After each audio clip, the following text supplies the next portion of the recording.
Special guest who's joining me, Pakistan's worst kept secret. Very special guest who's joining me, Pakistan's worst kept secret of sponsoring terror was exposed in an interview that Yalda Hakim, lead world news presenter at Sky News, did with Pakistan's Defense Minister Khwaja Asif. I am joined by Yalda. Appreciate your joining us here, Yalda, there from London. Thank you very much. The horrific Baisaran terror attack exposing Pakistan's role once again in fomenting, sponsoring terror against India, especially in the Kashmir Valley. It's been one of the world's worst kept secrets, admitted on camera by Pakistan's defense minister in a recent interview to you, Yalda. In that interview, the defense minister going on camera saying, yes, Pakistan did sponsor, finance terror over the years. His exact statement is, we've been doing this dirty work for the United States for about 3 decades in the West, including Britain, in response to your question about Pakistan's long history of backing, supporting, training, funding terror groups. How do you look at, what was your first response when you heard the defense minister of a country of Pakistan make that candid admission to you? This is the first time I'm reacting to a Rajdeep Sardesai video, and this is to that extent that this terrorist attack by Pakistan has brought Indians together. Well, Rajdeep, thank you so much for having me on your program. As you say, I mean, it is something that has been more or less a sort of a well-known and well-documented, and yet a situation where over the decades, Pakistan has never really admitted it publicly in different points and at different times, you know, whether it was General Pervez Musharraf or Benazir Bhutto or different ISI chiefs who have come out at different intervals in Pakistan's history and felt the need to make an admission and accept that perhaps they do fund and back terror groups and use them as proxies. Still, I didn't expect that in this heated moment, when there is this escalation between Pakistan and India over the horrendous and heinous crime that took place, the terrorist attack in Kashmir, I didn't expect that so blatantly he would come out and admit this. I mean, we over the years have interviewed different Pakistani ministers and leaders, and they've often talked about the fact that Pakistan too has been a victim of terrorism, but they haven't come out and so openly said this in a television interview at a time when things are so heated. So just to answer your question, my first reaction perhaps was slightly jaw-dropping. I mean, if you watch the interview, you see me almost take a breath, a pause. I sort of want him to elaborate, so I sort of take in what he says and give him a moment of pause to either recollect his thoughts, because I thought maybe he made a mistake, maybe he didn't fully comprehend or understand what I was saying.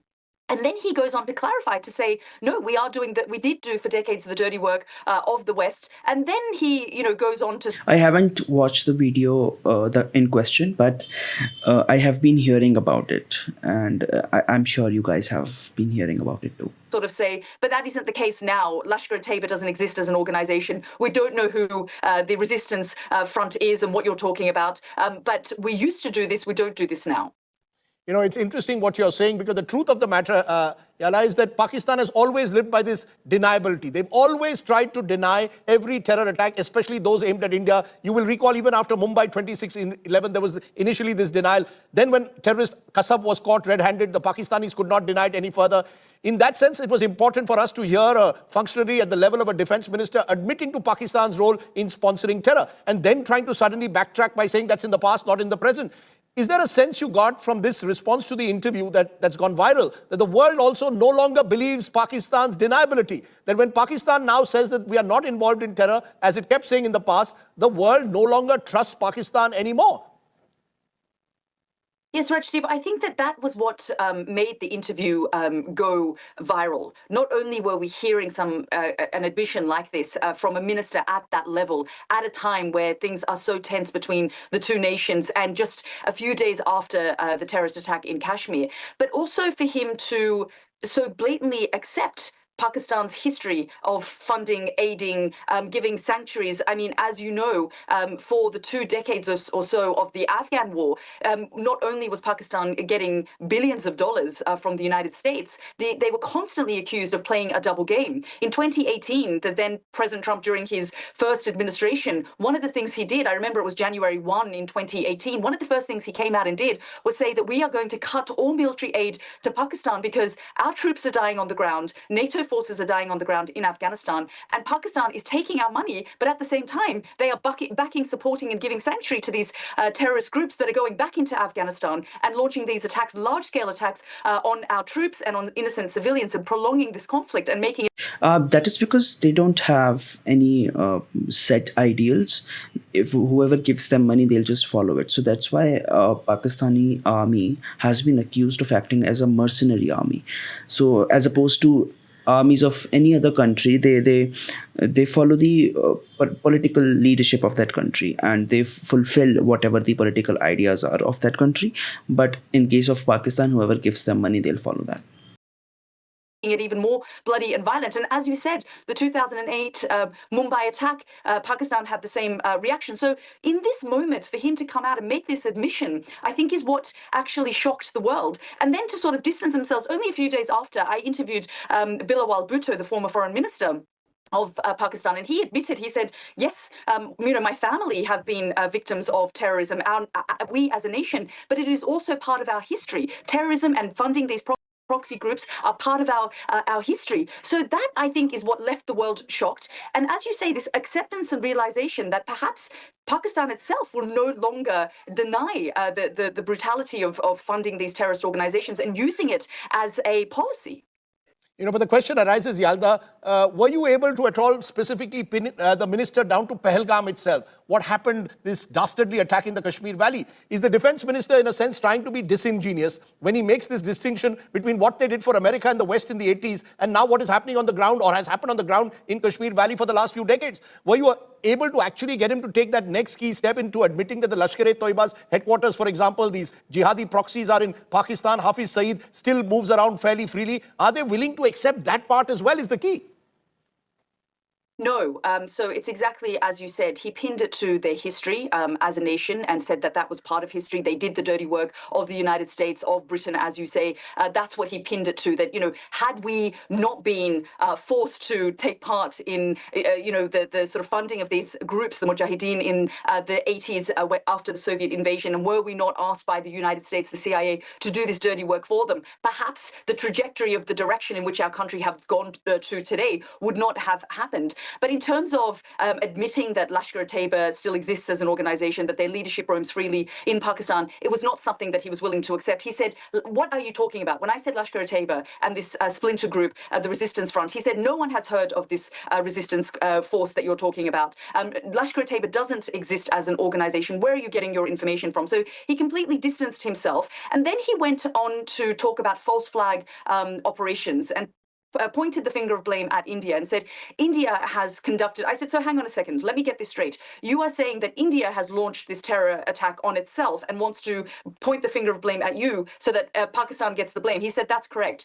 And so I pushed him on that because we are hearing that a lot now from Pakistani officials and those who are coming out in front of the cameras. They are trying to say this is a false flag operation, perhaps more for their domestic public consumption than anything else, because I don't think the international community is buying that narrative, but they are speaking directly to their domestic audience, perhaps, when they say that, because as these ministers have long said, Pakistan itself has been a victim of terrorism, and Pakistanis are fed up with the way in which, whether it's the ISI or the military or even the weakness of the civilian government is running the state. And so there is a lot of anger and frustration in Pakistan. And in order to quell that, perhaps they are trying to say to their audience, it is not us. There is a new administration in town in the United States. They are close to New Delhi. And, we need to be very careful of the narrative that India is spinning. They are launching these false flag operations and trying to point the finger of blame on Pakistan so they can launch an attack on us. And that was the direction he was trying to take the actual interview. What was jaw-dropping in the end was the fact that he admitted the long history of backing these terrorist organizations in the way that he did. As you said... Yep, that is true. That is true. Because anybody else would be very skeptical of what comes out of their mouth. But the Pakistani public is very eager to just for an explanation, like give us something so that we could hate India. And then they said, okay, so since people will be sympathetic towards a terrorist attack, they cannot just say कि कुछ हुआ ही नहीं और हमने कुछ किया ही नहीं, तो दे से कि हुआ बट ये इंडिया ने खुद ही कर लिया, और so that they could blame Pakistan because Pakistan had nothing to do with it. And even nobody, except for Pakistanis, I think nobody bought that. Said earlier, Yalda, the world isn't buying Pakistan's bizarre arguments anymore. It's a ridiculous argument, this whole false flag argument that they are trying to push. At the same time, though, there seems to be little accountability for Pakistan's actions.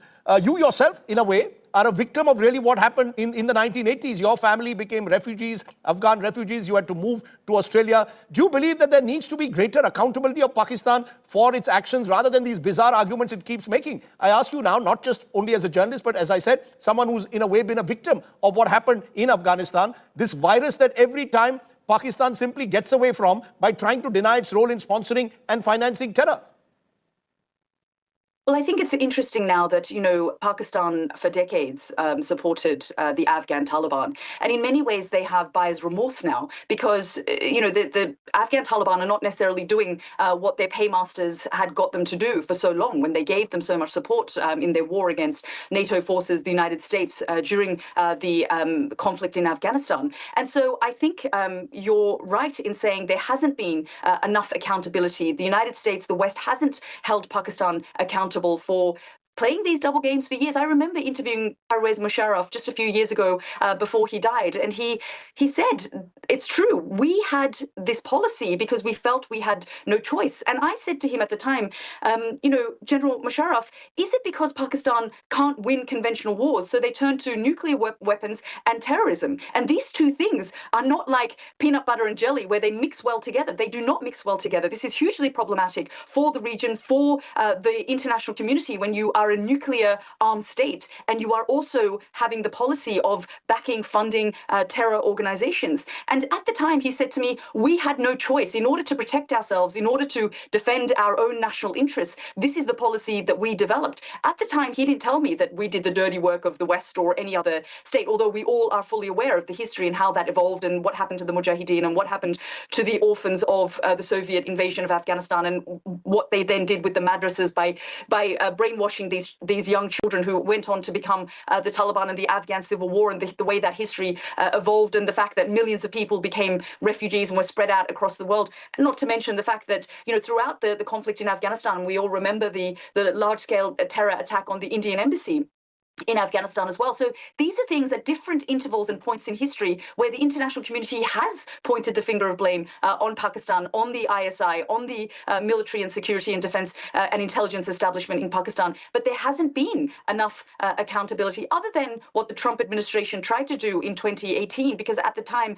the likes of his National Security Advisor, General H.R. McMaster, understood the complexities of the region and said that we needed to do more to hold Pakistan accountable. But I think different administrations come in the United States, in the West, and they don't do enough to put pressure on Pakistan to move away from this policy of backing these. And they often point the finger of blame on India and say India has their own proxies and terror groups that they're funding and backing in Balochistan, so we need to do this. And I've said to the different Pakistani ministers and those in leadership, that cannot be your excuse for why then you back these groups. Is that the justification that you use? And I said that to Khwaja Asif as well.